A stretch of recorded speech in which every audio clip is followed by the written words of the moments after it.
ஓம் சக்தி. என் அன்பு தங்கமே, நீ எந்த உறவை அதிகமாக நேசித்தாயோ, அவருடன் பேச வேண்டும் என்று ஏங்கினாயோ, உன்னை எந்த உறவு அவமானப்படுத்தியதோ அதே உறவை உன்னை தேடி நான் வர செய்ய போகின்றேன். இது மதுரை மீனாட்சி அம்மனின் சத்திய வாக்கு. வாழ்க்கையில் இன்பமும் துன்பமும் இரு சாயல்கள் உள்ளது. இன்பத்தில் சிரிப்பும் துன்பத்தில் கஷ்டமும் தெரிகின்றது.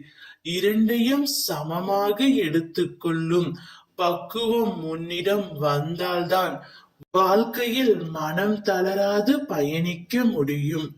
நீ எவ்வளவு புண்ணியம் செய்தாயோ இந்த ஜென்மம் எடுத்ததற்கு. எதையும் சட்டென்று முடிவு செய்யாதே. நிதானமாக யோசித்து செயல்படு. பிறகு எந்த ஒரு முடிவையும் எடு. எதற்காகவும் ஏங்கி நிற்காதே. அன்பை மட்டும் யாரிடமும் தானமாக கேட்காதே.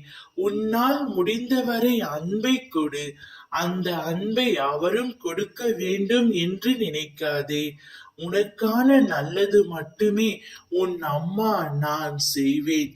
நீ விரும்பியவரே உன்னை தேடி வருவார். நீ அவர்களுடன் மகிழ்ச்சியாக சந்தோஷமாக வாழத்தான் போகின்றாய். அதை உன் அம்மா நான் பார்த்து சந்தோஷப்பட போகின்றேன்.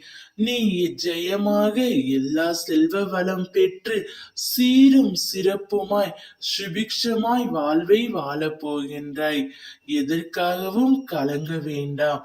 உன்னை ஒரு நாளும் நான் கைவிட மாட்டேன். நல்லதே நினை, நல்லதே நடக்கும். ஓம் சக்தி.